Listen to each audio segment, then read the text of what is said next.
Still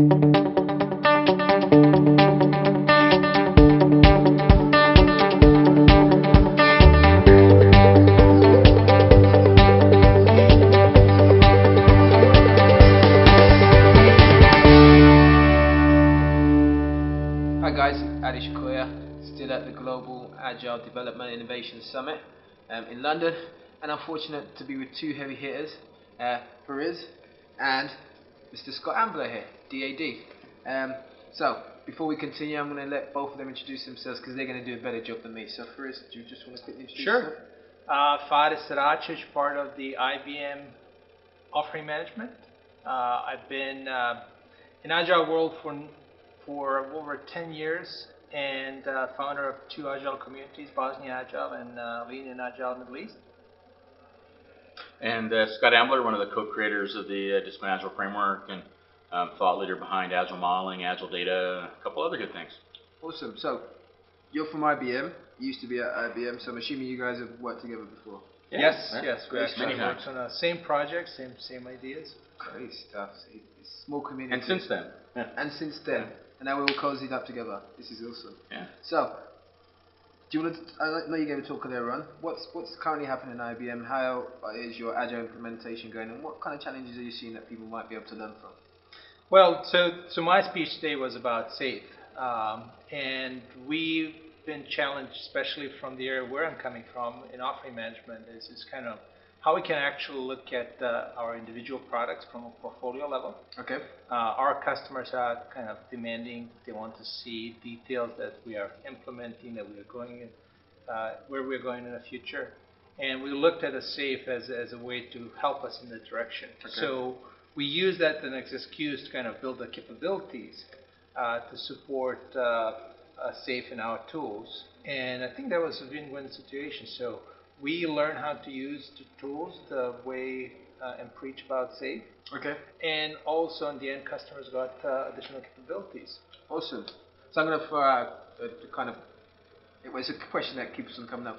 A lot of people have things to say about SAFe. How has your experience been from you? Personally, I'm of the view, if it works for you, in your context, then does it matter what it's called? But I mean, how is it working for you? As I said, it's a methodology. It's something that's sexy these days. People are using it. It has a good marketing buzz. Okay. But it's really each organization needs to decide what makes sense for them. Is it SAFe? Is it DAD? Is it Spotify or less? They need to experiment. The key is really experiment, not kind of think of it, this is methodology, I need to accept it 100%. They need to adapt and see what works in their world. Awesome. So there you hear it. It's not really necessarily about this or that. It's about you taking it within your context and adapting it accordingly. Agility. So we move over to one of the founders of DAD. So Disciplined Agile Delivery. Tell us a bit more about where it came from and where it's evolved to right now.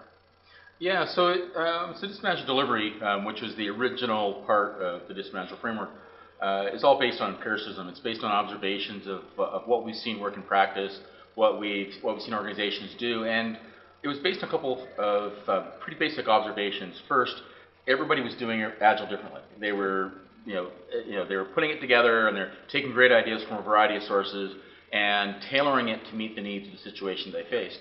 And this was true of different teams in the same organization, let alone in different organizations. And so we put the framework together to help people do this tailoring, to make these decisions, because what we were seeing was that the teams, the organizations, were spending a lot of time and a lot of money and really struggling to figure this Agile stuff out and to even understand their options.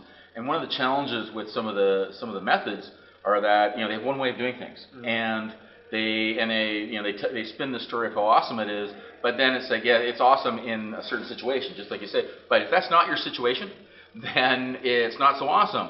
And so Dismantle Agile takes a significantly different approach, and what we say is, we're not going to tell you what to do, but we're going to tell you, you need to think about these issues. Here are some good options for you. Here are the trade-offs of those options, and you choose accordingly. So we ask you to think, and we ask you to make decisions, and we'll help streamline that, and we'll help make it as simple as possible, but we're very clear that you have choices, and you have to make choices. And tailor your approach, tailor approach that meets your context. And so we started with disciplined agile delivery, which is beginning to end, how does this agile software development stuff work? Yeah. But then it expanded to DevOps. It then expanded to disciplined agile IT. So how do we improve an IT department? And in the last year or so, we've been focusing on the enterprise. So how do you do business agility, and what are your choices there, and how does it all fit together, and how do you get the flow going? So we're looking at the bigger picture, because most of this conference has been about, well, wait a minute, what about the rest of the organization? How does marketing fit in? How does HR fit in? How does this fit in? How does that fit in? And those are all good questions, and the answer is it depends. And we're answering the question, it depends on this, and here are your choices. Choose intelligently and work together and collaborate with each other to figure it out. And then be prepared to change, because as you learn, as the situation changes, you need to evolve your approach. So it's a very different framework than what you see from some of the other vendors.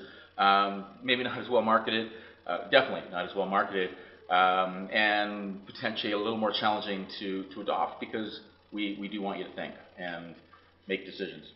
And the great thing is, so when I use disciplined agile delivery, I was working on one of the world's largest agile transformation, 144,000 people across the globe.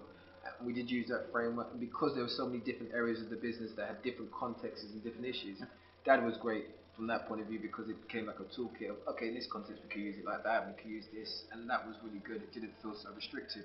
So my final question to you, just before we wrap up, to both of you, would be this. We've spoken about what potentially might be the future of Agile. From your perspective, what do you think might be some of the things that we're going to see in the Agile space over the next coming years? Well, what I've seen is that Agile transformation in a number of enterprises is kind of picking up, especially what I've seen in Europe. US was already kind of ahead of but I'm seeing that Europe is kind of really picking up. It's a lot of my friends that are Agile coaches are getting busy. So that's kind of an interesting. That's spreading to Asia. Asia was already there. It's kind of like Middle East and Africa is still they're more kind of mission control systems, and it's project management is the mantra for them. But that's what I expect is the Agile will continue to pick up the stream. Yep. And we'll be busy if we're in this space, that's for sure. Busy is good, no rest for the good. How about you, Scott? What do you think? Yeah, I would agree with that. I think Agile's here to stay. A lot of people are asking, what's next? What's next after Agile? And the answer is Agile. I think Agile is flexible. It's all about learning. It's all about improving. It's all about working together and figuring it out. So I think what will happen is we're going to be doing Agile for a long time. Certainly, longer than any of our careers, I think. And but there's no easy wins. You've got to be prepared to work. You've got to be prepared to think.